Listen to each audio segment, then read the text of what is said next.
Have you ever watched someone drunk on power dig their own grave without even realizing it? All because they underestimated the one person they should never have crossed?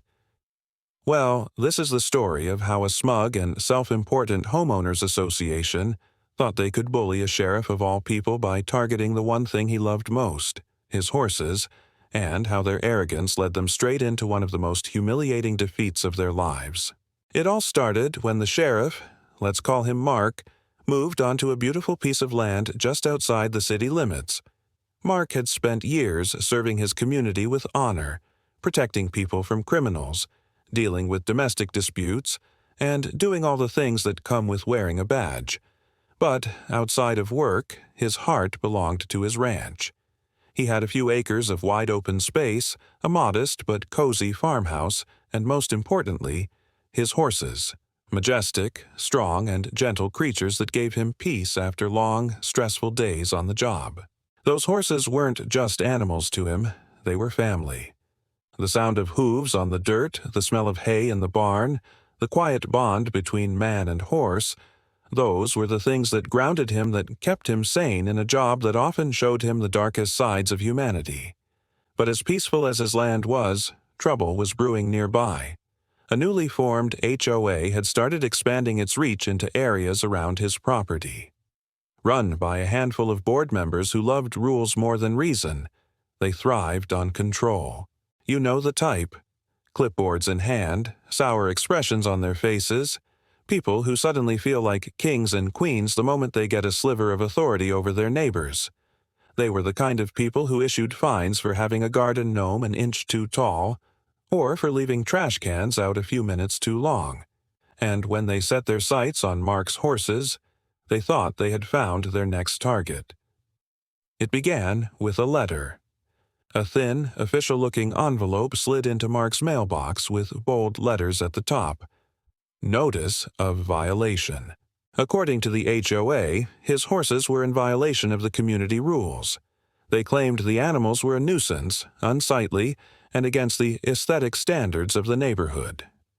Mark blinked at the letter, then laughed out loud. His property wasn't even under their jurisdiction. He hadn't signed a single agreement, hadn't paid a single HOA fee, and his land sat comfortably outside their borders.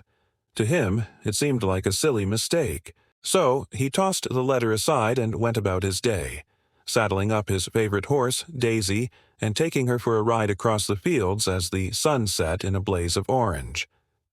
But the HOA wasn't done. A week later, another letter came, this one more aggressive. It threatened daily fines if he didn't remove the animals within 30 days. The arrogance dripped off the page. Mark shook his head, a slow simmer building in his chest. These people really thought they could scare him into submission. He was a sheriff, a man who dealt with real criminals, real threats, and here were a bunch of suburban tyrants trying to tell him what he could and couldn't do on his own land. He decided to pay them no mind, but that decision only made things worse. Soon, members of the HOA started showing up unannounced at his property.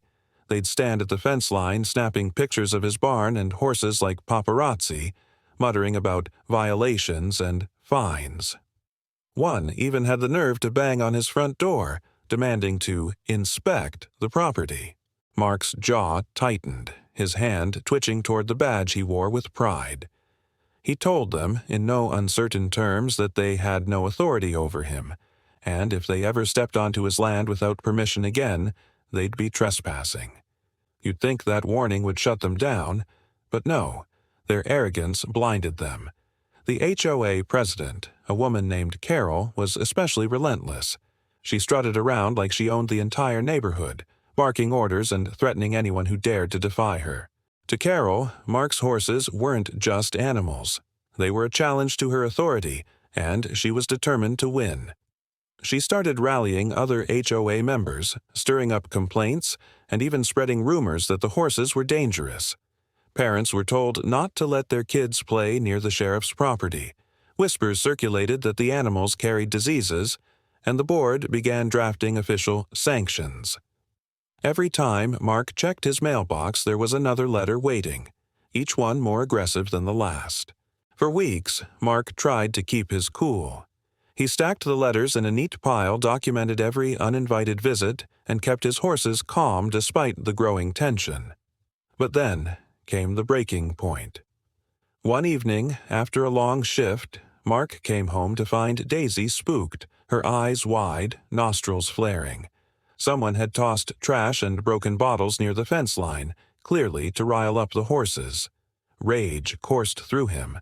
This wasn't just harassment anymore, it was cruelty. And that's when Mark decided enough was enough. If the HOA wanted a fight, he'd give them one. But he wouldn't just fight, he'd bury them under the weight of their own arrogance. He started by gathering every scrap of evidence he had. The letters, the threats, the photos of HOA members trespassing on his land. He even installed cameras around his property, catching them red-handed as they crept around at night, snapping pictures and trying to provoke his animals. Every insult, every rumor, every baseless accusation, they all went into his growing case file. And then, when the HOA finally tried to take him to court, claiming his horses were a violation of community rules, Mark walked into the courtroom with the confidence of a man who knew the law inside and out. The HOA strutted in first, smug and self-assured. Carol sat at the front, chin raised, eyes gleaming with the anticipation of victory. They presented their so-called evidence, complaints, photographs, fabricated bylaws they insisted applied to Mark's land. They thought this was a slam dunk. But then it was Mark's turn. Calm, steady, and with a voice that carried the weight of authority, he laid out his defense. He started with the basics. His property wasn't under HOA jurisdiction. He never signed a contract, never agreed to their rules, never owed them a dime. Then he pulled out the stack of letters, each one dripping with harassment and false claims.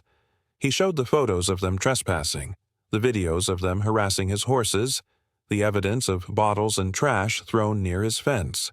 And when he explained that their actions had put his animals in danger, the courtroom shifted. The judge's expression hardened, the audience murmured, and suddenly the HOA's smug confidence started to crumble. Carol tried to argue, tried to interrupt, but every time she opened her mouth, the judge shut her down. The more she spoke, the more desperate she sounded, until finally the judge had heard enough. In a sharp, decisive ruling, the court sided completely with Mark. The HOA was ordered to cease all harassment immediately. They were fined heavily for their overreach, forced to cover all of Mark's legal fees, and barred from ever interfering with his property again. It was a total and utter defeat. But the real cherry on top came when the judge gave them a lecture they never forget, reminding them that no one, not even a self-important HOA, was above the law. Mark watched as Carol's smug expression melted into shock, then anger, then humiliation. The other board members shifted uncomfortably in their seats, avoiding his gaze, knowing they had been beaten not just by the law, but by the very man they had underestimated. For Mark, it wasn't just about winning the case. It was about protecting his land, his animals, and his dignity. As he walked out of that courtroom, the weight of weeks of harassment finally lifted, replaced with the sweet, satisfying taste of justice. And, back at home, as he brushed Daisy's mane and fed her a treat, he couldn't help but smile. The HOA had tried to break him, but in the end, they had only destroyed themselves. And here's the lesson in all this. Arrogance and abuse of power will always come back to bite you. You can push people around, you can bully and intimidate, but sooner or later, you'll cross the wrong person, and that's when karma comes knocking.